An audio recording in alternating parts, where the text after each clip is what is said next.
मैं आज आपको टैक्सोनॉमी के बारे में बताऊंगी। टैक्सोनॉमी स्टार्ट करते हैं हम। टैक्सोनॉमी टैक्सोनॉमी साइंस की वह शाखा है जिसके अंतर्गत जंतुओं और पादपों के नॉमेनक्लेचर, क्लासिफिकेशन और उसके सिद्धांतों के बारे में अध्ययन किया जाता है, यानी कि study of the nomenclature, classification and its principle known as taxonomy. Taxonomy Greek भाषा के दो शब्दों से मिलकर के बना हुआ है, टैक्सिस प्लस नोमोस। टैक्सिस का मतलब होता है अरेंजमेंट और नोमोस का मतलब होता है लॉज, यानी कि व्यवस्थित करने के नियम को टैक्सोनॉमी कहा जाता है। टैक्सोनॉमी का जो शब्द है वो सबसे पहले किसने दिया था? कैंडोले ने। और फादर ऑफ टैक्सोनॉमी किसे कहा जाता है? कार्ल वॉन लिने या फिर कैरोलस लीनियस को। कैरोलस लीनियस ने ही सबसे पहले वर्गीकरण को समझाया और उसको प्रचलित करवाया। हालांकि कैरोलस लीनियस से पहले भी कई सारे साइंटिस्ट इसके बारे में बात कर चुके थे, लेकिन वो इस तरीके से नहीं समझा पाए जिस तरीके से कैरोलस लीनियस ने इसको समझाया। कैरोलस लीनियस की दो बुक्स प्रकाशित हुई, एक थी सिस्टेमा नेचुरी और एक है स्पीसीज प्लांटेरम। सिस्टेमा नेचुरी जो बुक है वो वर्गीकरण की आधारशिला है, यानी कि इसके 10वें संस्करण को ही वर्गीकरण का आधार बनाया गया है या फिर नामकरण का आधार बनाया गया है। सिस्टेमा नेचुरी एनिमल क्लासिफिकेशन से रिलेटेड है और स्पीसीज प्लांटेरम प्लांट्स क्लासिफिकेशन से रिलेटेड है। सबसे पहले आता है वर्गीकरण की आवश्यकता क्यों हुई। वर्गीकरण की आवश्यकता इसलिए हुई क्योंकि पूरे वर्ल्ड वाइड में बहुत सारी लैंग्वेजेस हैं। अलग अलग लैंग्वेजेस में हर एक एनिमल को, हर एक प्लांट को अलग अलग नाम से जाना जाता है लैंग्वेज के अकॉर्डिंग। इंडिया में ही बहुत सारी अलग अलग स्टेट में अलग अलग लैंग्वेज हैं, तो हर चीज़ को अलग अलग नाम दिया जाता है। इसलिए कोई एक ऐसा यूनिवर्सल नेम होना चाहिए जो कि इंटरनेशनल लेवल पर पहचान रखता हो, उसे इंटरनेशनल लेवल पर उसी नाम से जाना जाता हो, तो इसलिए वर्गीकरण की आवश्यकता महसूस हुई। वर्गीकरण की जो इकाई माना जाता है वो माना जाता है स्पीसीज को, यानी कि जाति को। स्पीसीज जो होती है वो वर्गीकरण की सबसे सूक्ष्मतम इकाई होती है। स्पीसीज को समझाने के लिए बहुत सारे कॉन्सेप्ट दिए गए, लेकिन इसमें सबसे ज्यादा जो मान्य कॉन्सेप्ट है वो है बायोलॉजिकल स्पीसीज कॉन्सेप्ट, जो कि के जॉर्डन के द्वारा 1905 में दिया गया था। ये बायोलॉजिकल स्पीसीज कंसेप्ट क्या कहता है? इस कंसेप्ट के अकॉर्डिंग अंतर प्रजनन कर सकने वाली जातियों को जाति में रखा जाता है, यानी कि समष्टि में वह एनिमल्स जो आपस में अंतर प्रजनन कर सकें और संतान उत्पन्न कर सकें वह एक ही जाति के होते हैं।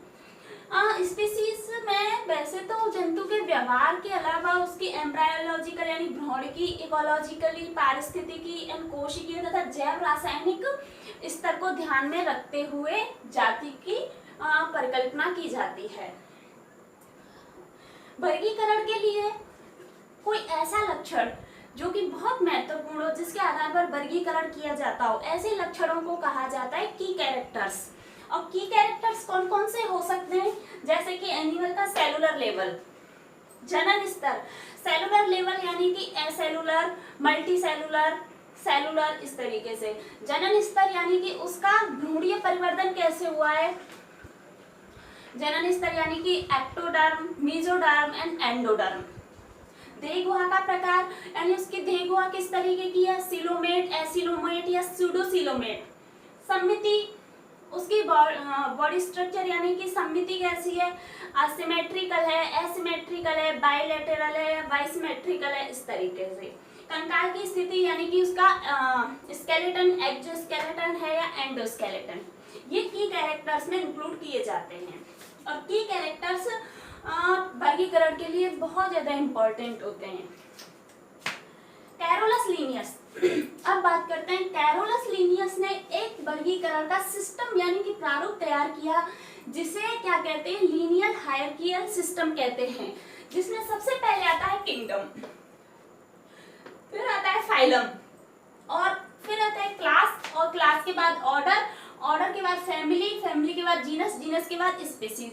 अब इन नामों को किस किसने दिया? फाइलम नाम हैकल ने।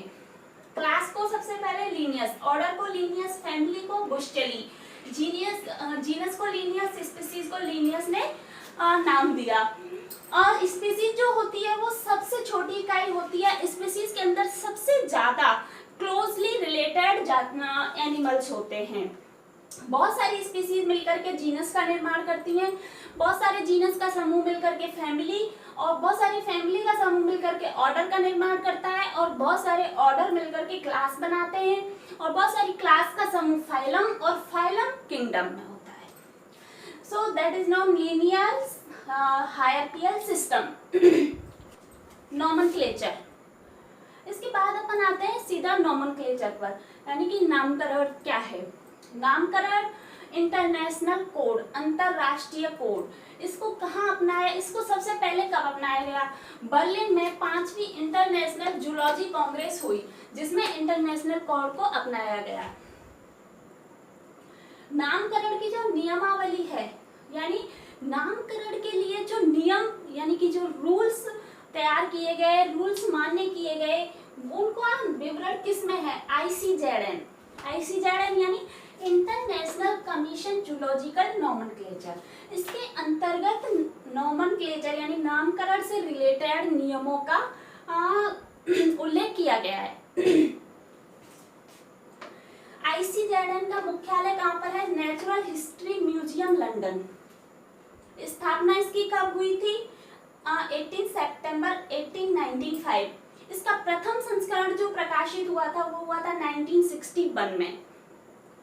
और वर्तमान में जो इसका मान्य संस्करण है वह है इसका चौथा संस्करण, जो कि 1 जनवरी 2000 से प्रकाशित है, और वर्तमान में इसी के अकॉर्डिंग ये नियमावली चल रही है। और इस नियमावली का आधार क्या था?